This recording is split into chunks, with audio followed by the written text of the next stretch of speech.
हम बात कर लेते हैं साबिक सफ़ीर जमील अहमद खान से भी। सर बताइएगा, जैसे कि आप देख रहे हैं दोनों ही सदारती उम्मीदवार, हमने इनकी मुहिम भी बड़ी स्ट्रॉन्ग देखी, एक दूसरे पर लफ्जी गोलाबारी भी इनकी रही। आपको क्या लगता है अमेरिका के लिए कौन सा सदर बेहतर हो सकता है? नहीं, अमेरिका के लिए तो जाहिर है जो इकोनॉमी है अमेरिका की बेहतर करे।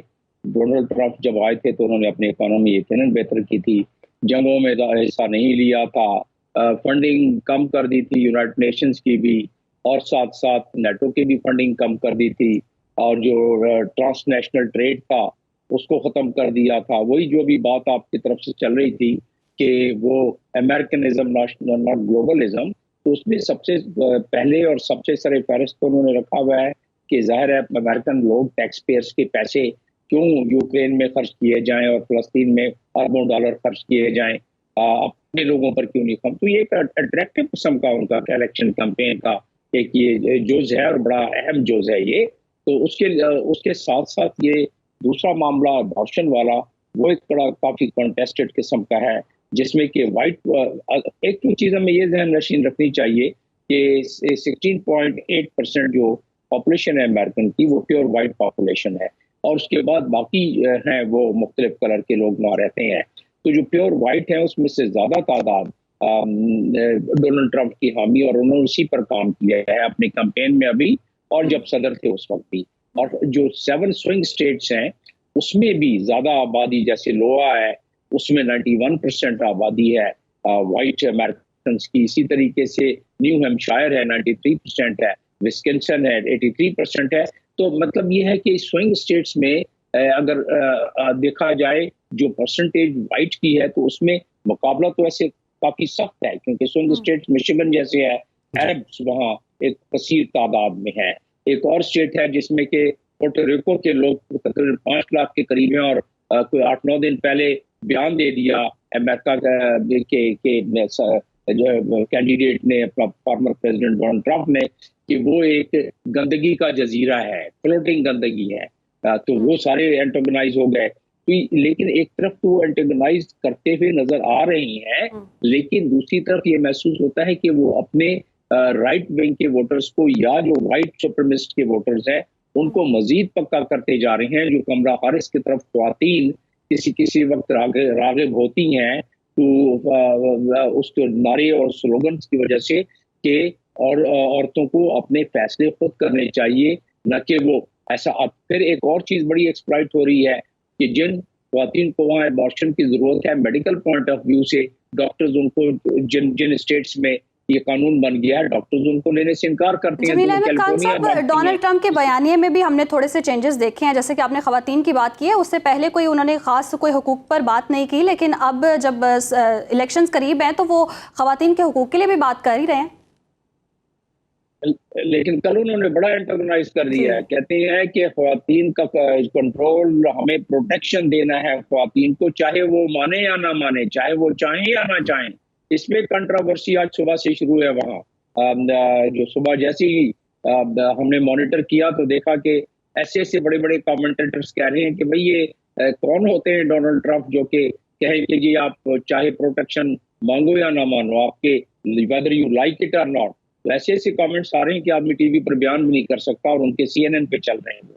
तो उसमें शायद कोई कुछ मार्जिनल कुछ फ्यू 0.0% वगैरह का कोई फर्क पड़ सकता है। मजमूई तौर पर वोटर्स ने अपना जहन बना लिया है। आखिरी 4 दिनों में बहुत कम जहन चेंज होता है। ये आपने बिल्कुल ठीक कहा कि मजमूई तौर पर वोटर्स ने अपना जहन बना लिया है, और आखिरी 4 दिनों में बहुत कम ऐसा होता है कि वोटर्स अपना जहन चेंज करें, लेकिन स्विंग स्टेट्स जो है इसमें अहम रोल प्ले कर सकती हैं। जमील अहमद साहब, आपकी जानिब आऊँगी, ये कहिएगा, जैसे कि राना कैसर साहब ने कहा कि जो भी आए पाकिस्तान पर कोई खास इम्पैक्ट नहीं होगा क्योंकि अमेरिका की जो भी पॉलिसी है उसके तहत ही चलेगा। आपको क्या लगता है अगर इन केस कमला हैरिस आ जाती हैं तो पाक भारत ताल्लुकात को आप कैसे देख रहे हैं?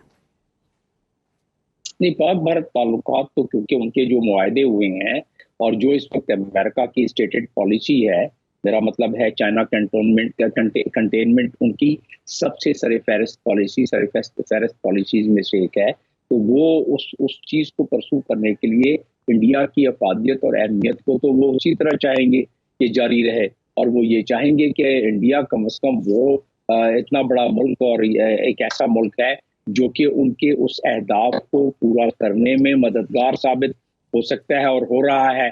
क्योंकि अगर आप देखें तो इंडिया इस वक्त स्ट्रिंग ऑफ अलायंस का मेंबर है, हम स्ट्रिंग ऑफ पर्ल्स के मेंबर हैं। इंडिया के कुछ 7 के करीब बड़े इम्पोर्टेंट किस्म के मुआहदे हुए भी हैं, जिसमें जो गुजरात का एक पोर्ट है उसको लॉजिस्टिक वो डिफेंस के लिए इस्तेमाल हो रहा है, लेकिन उसको लॉजिस्टिक के नाम पर दिया गया है। इंटेलिजेंस शेयरिंग और बहुत सारी और खासतौर पर साजो सामान डिफेंस का वो इसीलिए किया जा रहा है कि इस खिते में इसको क्वाड्स तो अपनी जगह पर उन्होंने बनाए हुआ है, लेकिन इंडिया को मजीद वो देखना चाहती हैं कि उनके साथ खड़ा हो, यानी कि अमेरिका के साथ खड़ा हो।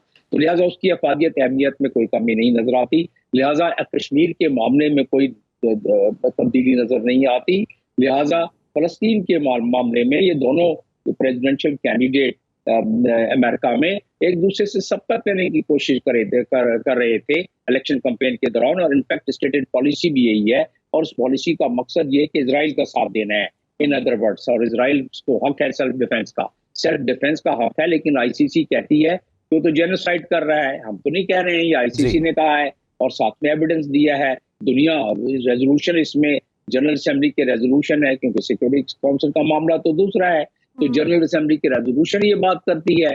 तो ये तमाम चीजों को अगर देखा जाए तो इस फलस्तीन के मामले में, क्योंकि इजरायली लॉबी वहाँ जिस अंदाज में काम कर रही है, उस पर बहुत बड़ी किताब लिखी गई है जॉन शेमर की तरफ से, तो वो उसमें सारा बयान किया गया है कि उनका इन्फ्लुएंस कांग्रेस पे कितना है, उनका इन्फ्लुएंस इदारों पर कितना है, पेंटागन पर कितना है इजरायली लॉबी का। तो उसकी वजह से फलस्तीन की पॉलिसी में यानी इजराइल की पॉलिसी में कोई फर्क नजर नहीं आता। अलबत्ता एक जो बड़ी कलीदी किस्म का फर्क आ सकता है वो ईरान के हवाले से आ सकता है।